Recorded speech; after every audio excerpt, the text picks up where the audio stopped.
Hello mes Vicky Love, j'espère que vous allez bien. En tout cas, moi je vais très bien. Mais ce qui se passe là, c'est très chaud. PTS 007 a été arrêté à Abidjan. Pour ceux qui ne savent pas en fait, PTS 007 est passé dans l'émission Allo Caviar. Mais PTS 007 aussi, c'est l'est de notre diva. Emmanuel Keita, la star américaine, vous voyez de qui je parle. Il est passé dans l'émission et déjà là-bas, il a dénigré son ex, excusez-moi, c'est l'émotion. Il a dénigré son ex. Et en même temps, vers la fin aussi, il a parlé de la politique, en oubliant que dans le passé même là, il avait fait une vidéo, il parlait de coup d'état. En tout cas, on va écouter cette vidéo-là ensemble parce que c'est du loup. Moi, mais il a écouté la vidéo-là, il a regardé et dit, ouais, le gars-là, regardons la vidéo. Regarde même au Sénégal. Au Sénégal, les gens sont mourir à cause d'un mandat que le peuple ne veut pas. Or, si on fait coup d'état de maintenant, ils ont tué quelqu'un. Regarde les autres pays où ils ont fait coup d'état, il y a eu des morts. Mais pourquoi ne pas? Il n'y a pas de morts. Donc moi, je suis pour un coup d'état. Je suis prêt pour un coup d'état. Je suis pour un coup d'état. Moi, Peter, j'ai fait 11 ans de service auprès du président Gbagbo. Je faisais partie de la force spéciale du GSP pendant 11 ans. Nous, on a fait la guerre jusqu'au dernier jour auprès de Gbagbo. Hassan Ouattara, avec lui, c'est la force. Ce monsieur-là, il est maso. Il aime la force. C'est un menteur. Mais il était déjà rallié, mais vous ne le connaissez pas. Après nous, quand nous, on est... Tu me dis qu'il était comme une taupe dans l'armée. C'est eux qui donnaient les informations aux rebelles, aux jeunes d'Alassane Ouattara. C'est assez grave. Mais il peut témoigner s'il est mort, il vit. Allah était nous, c'est lui, la première promotion force spéciale. C'est Allah qui nous gérait. Après, il allait se rallier à Draman. Il vit, il n'est pas mort. De venir défendre, on va dire... L'État, on défend l'État parce que le président Gbagbo a été reconnu par le contexte. Oui, c'est ça, c'est ce que je veux dire. Voilà. On ne défendait pas Gbagbo, mais on défendait l'État. Ce jour-là, il m'a appelé. Il m'a dit, mon petit, à Paris, là, ils sont en train de faire quelque chose là-bas. Ils sont en train de préparer quelque chose. Le soir, là, ils vont vous bombarder. Il faut quitter la résidence. Ils vont bombarder Gbagbo. Il dit, non, papa, toi aussi. Comment on peut bombarder la maison d'un président? Il dit, je t'ai dit, ils vont bombarder Gbagbo. Donc, il faut quitter la résidence. Il dit, papa, il a compris. Quand il a raccroché, il a éteint mon téléphone. Donc, on était là. Un coup, on est là, on attend.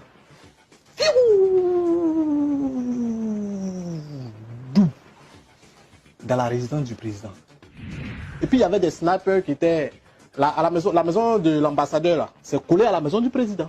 Donc, il y avait un snap, il y avait des snipers de France. Okay. Il y avait un sniper qui était là. C'est lui-même qui a tué le colonel, là. Il a oublié son nom même.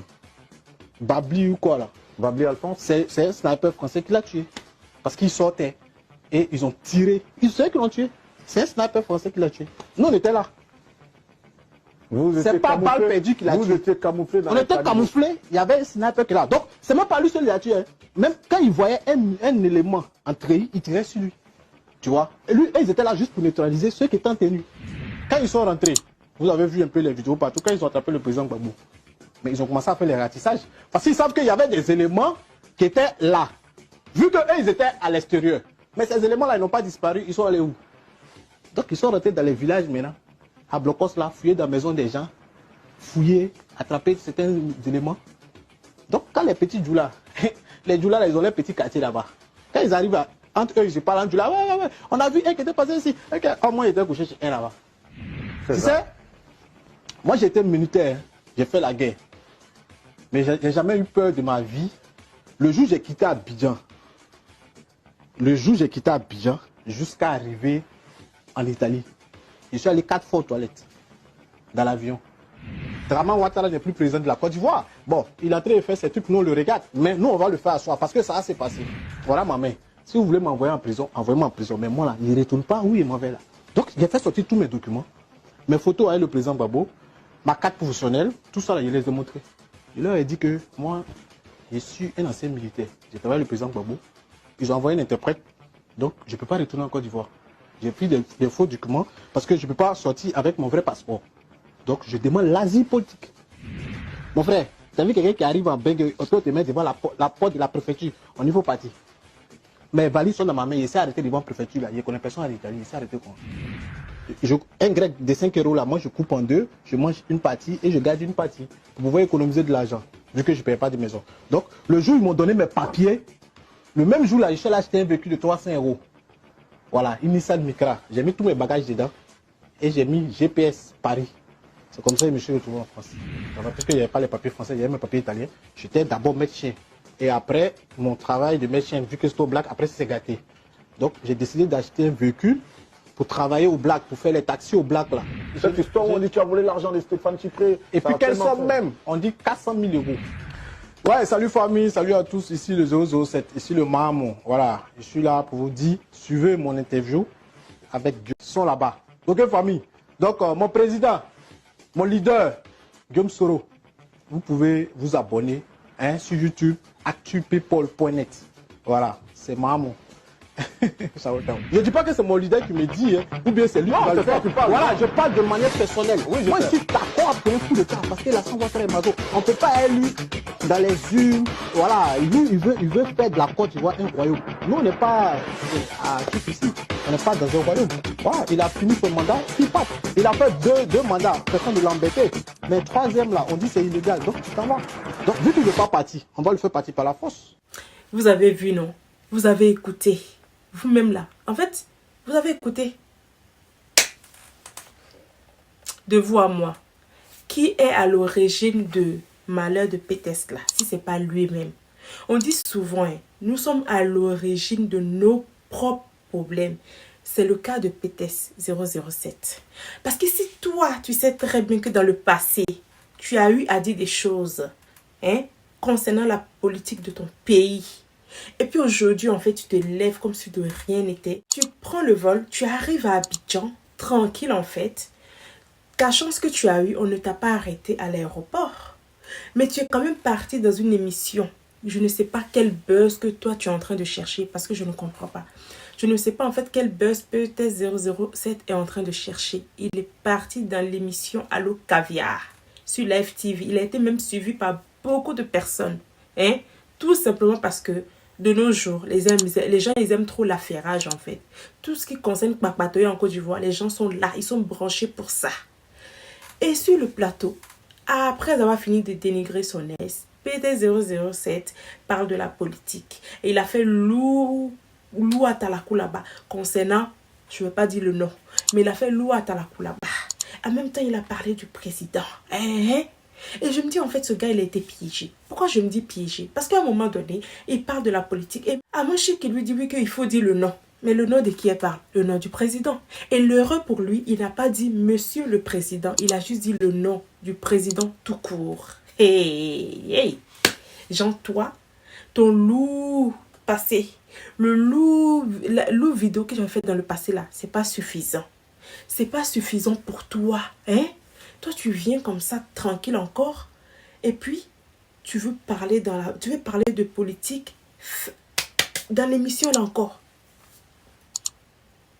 Attends, il comptait sur quoi? Parce qu'il s'est dit que vu que sûrement cette vidéo là, ça fait longtemps, ils ont oublié, ils ont passé à autre chose.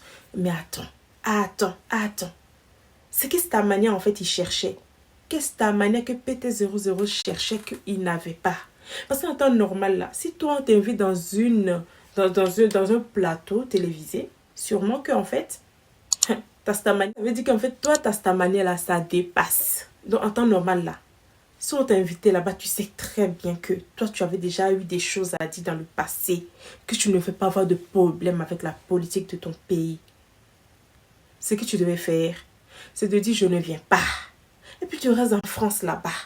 Mais toi, tu as pris tes pieds. Ça veut dire toi-même, tu es parti te jeter comme ça, au brou, dans la gueule du loup. Hey, genre, prenez-moi, jetez-moi en prison, en fait. Parce que c'est ce que ça signifie. De vous à moi, c'est ce que ça signifie. Tu vois pas tes frères là, qui sont je ne sais où là, Bob Lay qui est là en Amérique là-bas. Il y a d'autres là-bas qui disent qu'ils ne vont plus mettre pied dans leur pays parce qu'ils ont eu à dire des mots mal. Ils ont dit à traiter les gens de la politique. Mais toi, tu comptais sur quoi? Tu comptais sur quoi? Parce que ne venez pas me dire qu'à cause d'Emmanuel Keïta, il a été arrêté. Il a été arrêté tout simplement parce que il avait eu à dire des mots dans le passé. concernant la politique. Il a parlé de coup d'État. Vous-même, vous avez écouté la vidéo. Cette vidéo, vous avez écouté, il a parlé de la politique. Et puis, comme si ça ne suffisait pas, il s'est levé, il est passé dans télé là, plateau là. Hey, Adama, on peut faire ça. Hey, on peut même, en fait, c'est comme si tu es là même là, dans France là. Le diable te disait, peut-être 007, prends ton vol, débarque à Abidjan, va sur la télé, et puis dans l'émission de coach, et puis tu jazzais ton aise, et puis tu parles aussi de la politique. En fait, c'est le diable qui te disait ça. Parce qu'en temps normal, là, une personne qui a tout sa tête, tout allait, tout va bien, là, va pas se comporter comme ça. En cette fin d'année, là, hein, va pas se comporter comme ça. Parce que maintenant, là, te voilà dans le problème. En fait, toi-même, tu es même à l'origine de ce qui t'arrive. Je ne dis pas que c'est bien, en fait, je ne dis pas que c'est bien le fait qu'ils l'ont arrêté, je ne dis pas ça. Mais souvent, là, disons-nous les vérités. Nous sommes à l'origine de ce qui nous arrive. Nous sommes totalement à l'origine. Te voilà, t'es parti te jeter dans la gueule du loup. Eux-mêmes, ils se sont dit, mais attends, comme le gars là même là, dans le passé, il a eu à faire des loups vidéos là. On lui a, en fait, là même là, on n'a rien dit. Il est venu à l'aéroport, on l'a pas arrêté. Ça suffisait. En fait, ça ne suffit pas. Il passe dans l'émission là. Hein? Et puis en même temps, il finit de dénigrer son ex là. Il parle maintenant de la politique encore. Dans ce cas là, on va t'arrêter. Et puis voilà, ils t'ont arrêté maintenant. Parce que toi, mais t'es parti te vendre moins cher maintenant là. T'es parti te vendre moins cher. Mais, franchement,